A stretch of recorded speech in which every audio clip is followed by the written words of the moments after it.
Peoples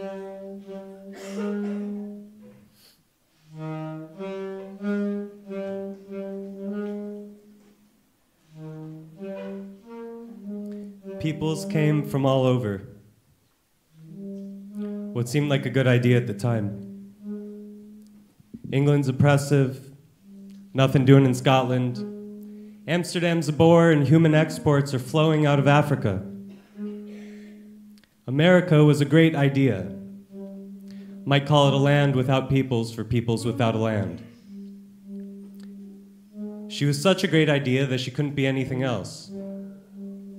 America, even as people got sick from her swill milk and infants died by the thousands as the heroic industrialists fed their cows distillery waste.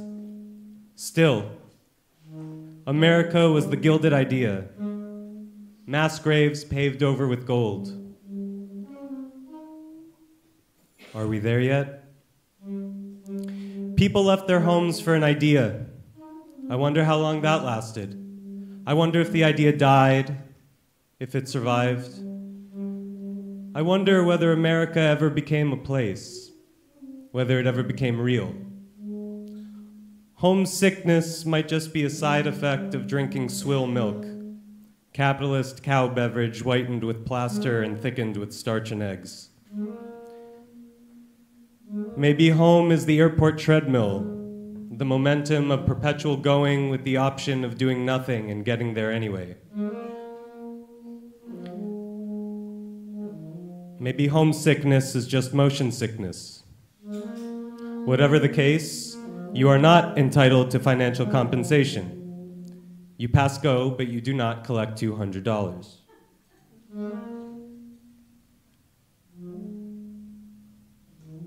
Are we there yet? They cleaned up the milk. They paved over the gold with cement because permanence is a more powerful idea than wealth. They called it home.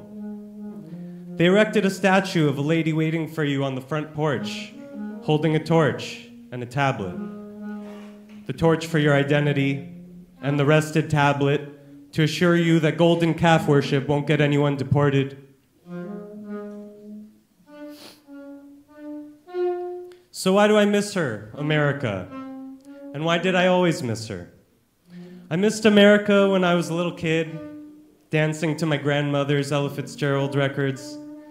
I missed America when I grew my Jufro out to the limit of acceptability before it'd get me kicked out of modern Orthodox day school, so I could look like Eric Clapton, a Brit. I missed America when I got hip to the golden era of Jewish anarchists who paved the streets of New York with Yiddish dailies and then cosplayed as one 100 years too late. America, it seemed, had hopped on a treadmill and rushed toward the past. Homesickness came from paralysis. Dehydration because the water keeps seeping out of the cracks in this plastic cup. Can you be homesick if nowhere is home? If everywhere is home? If you never stop moving because each place is as good as the next and just as stuck? No, if America is an idea, then let's think. If it's now a place, then the idea is a red, white, and blue invitation to leave her. Get the hell out of the States and go find America. Are we there yet? I ran out of places for going, floors for sleeping, new soundtracks for cosplaying. Zionist kiddish clubs with their 19th century halakha weren't cutting it. Community as rumored as 40 acres and a mule. Anti-Zionist bacon brunches with their Orthodox Leninism weren't quite doing it either. Communism, as powerful slogan as the Upper West Side keffiyehs are accessories. I did the Yankee Doodle dandiest thing I could and left the old country. In search of America, I found Israel. Sort of. I became another immigrant Jew, Yankel Dudu, and I uncovered a whole other level of homesickness, the land of milk and honey. I was immediately skeptical, but unlike America, Israel's cynicism is brazen as her drivers. If America's founding myth is a Mother Goose story, blithe and naive, if somewhat meaningless, then Israel's is from the Brothers Grimm. Heavy and dark. And why the hell do we tell this to children?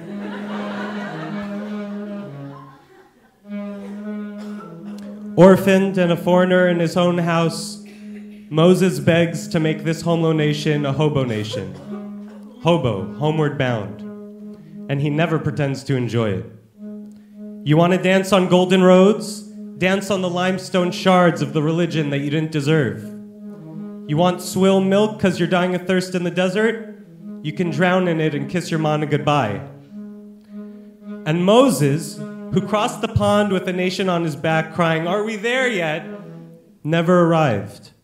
Hakomedia nigmera.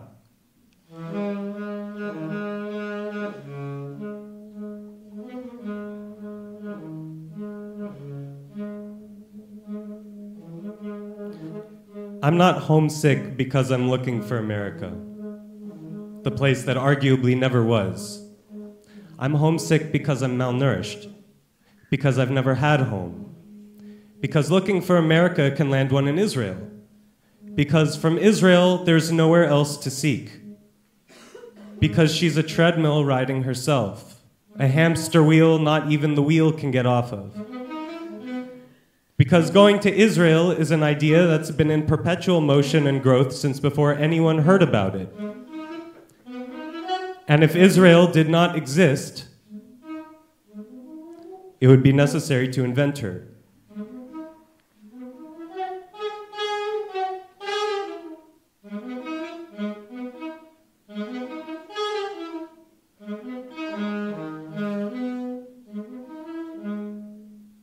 Are we there yet? Am I here yet? How many times does my heart need to shatter before it becomes a foundation? I didn't reject America. On the contrary, I tried to give her everything.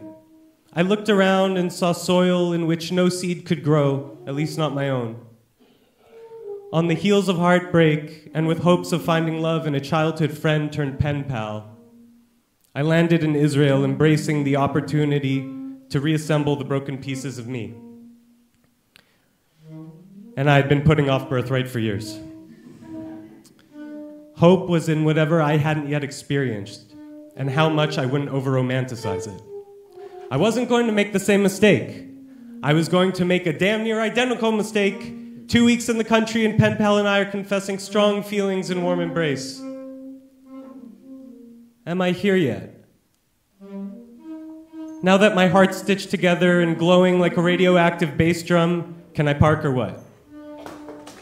First, I should cancel my return ticket. Then I should move in with her because I'm broke and don't know anyone in the country. Oh, what's that? Then the relationship should immediately turn to shit and leave me looking for an emergency exit door to jump out of, but can't find one because I canceled my return ticket, so I'm stuck in a foreign place with my minced heart in my hands. Okay, got it.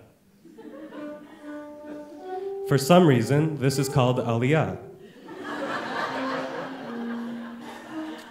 Only I didn't know that yet. I learned that dream girls, dream cities, and dream jobs all have one thing in common. They're dreams. They aren't real. I didn't know for certain what was real, but Israel offered me the opportunity to find out by trial, by weight, by intimacy with her gravity. A little science I'll pretend to understand. Gravity is strongest at the North and South Pole, then at the shore of the Dead Sea, the lowest place above water on the planet. Between two extremes lies the center of gravity. Israel is quite literally the heaviest place on Earth. Like the bottom of the bowl, she collects all the dregs, all the sediment, the stuff that doesn't let you forget what your sausages are made of. Coming to Israel may be Aliyah, the climb up the mountain for a promise of something true. Being here, then, is Yerida, the climb down the mountain, the deep stare into the bottom of the bowl, only to face the soggy heaviness of the dregs you're haggling with. It's feeling the alienation of immediate experience. Alienation from the dream girl, dream city, dream job, the American dream.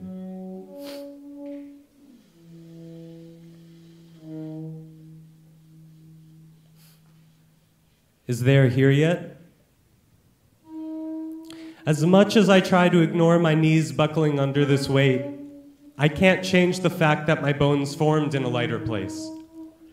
As a Jew, I'm designed to schlep. As an American, I'm designed to schlep lightly. Every step I take here is one giant leap for me and one small step for Am Yisrael.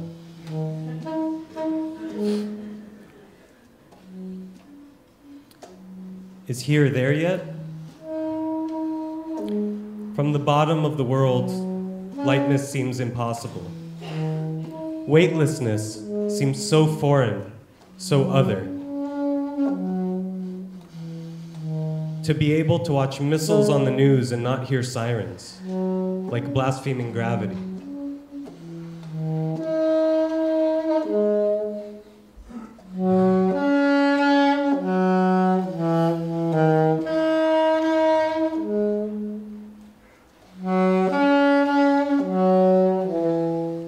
Where belonging is heavy, otherness is suspect.